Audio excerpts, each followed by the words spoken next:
अध्यक्ष महोदय, जिस भावना से मैंने यह बिल पेश किया है उसको विरोधी पक्ष के लगभग सभी सदस्यों ने एक मत से महसूस किया है कि देश में बेकारी की जो समस्या है वह एक भयंकर समस्या है और उसके कारण हमारे देश का विकास, चाहे वह सामाजिक हो, आर्थिक हो या सांस्कृतिक, रुका हुआ है और ऐसी स्थिति में हम आगे बढ़ नहीं सकते हैं।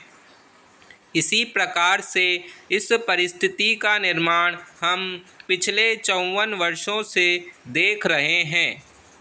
मंत्री महोदय ने यहाँ पर अभी कहा कि राष्ट्रपति इस काम को नहीं कर सकते हैं क्योंकि वह उनके अधिकार के बाहर है। आप राज्यों में राज्यपाल शासन स्थापित करते हैं जब यह देखते हैं कि किसी राज्य में वहाँ की व्यवस्था, वहाँ का विकास ठीक नहीं हो रहा है। जब किसी राज्य में गड़बड़ी फैल रही हो, विकास का काम समाप्त हो गया हो और जिम्मेदारी से लोग काम न करते हों तो वहाँ पर राज्यपाल शासन स्थापित किया जाता है। ऐसे बहुत से उदाहरण हमारे देश में मौजूद हैं। उसी प्रकार से हमारे राष्ट्रपति हैं और अगर देश में इस तरह की स्थिति वर्षों तक चले तो कोई कारण नहीं है।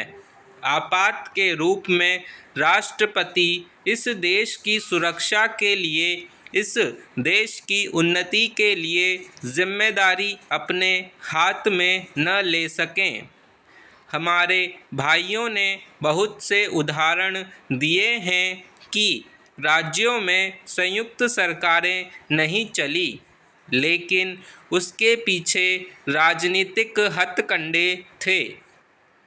अगर कोई राजनीतिक पार्टी जिम्मेदारी से काम नहीं करती तो विधान में यह स्पष्ट है कि राष्ट्रपति शासन अपने हाथ में ले। मैं एक उदाहरण देता हूँ कि संविधान में आदिवासी हरिजनों के उत्थान के लिए प्रण किया गया था कि 10 वर्ष में उनकी सामाजिक तथा आर्थिक स्थिति को सुधार देंगे, लेकिन यह सरकार उसमें भी असफल रही। उसको एक बार 10 वर्ष के लिए बढ़ाया गया और दोबारा फिर 10 वर्ष के लिए बढ़ाया गया। इसी तरह से उसको बढ़ाते जा रहे हैं, लेकिन उनकी आर्थिक और सामाजिक उन्नति आप नहीं कर पाए हैं। इस काम में सरकार बिल्कुल असफल हुई है। पिछली बार सरकार पर अविश्वास का प्रस्ताव भी आया था और वह पास होने वाला था। इसलिए मेरा कहना है कि हमारे देश में यह जो बेकारी की समस्या है वह एक बहुत ही भयंकर समस्या है।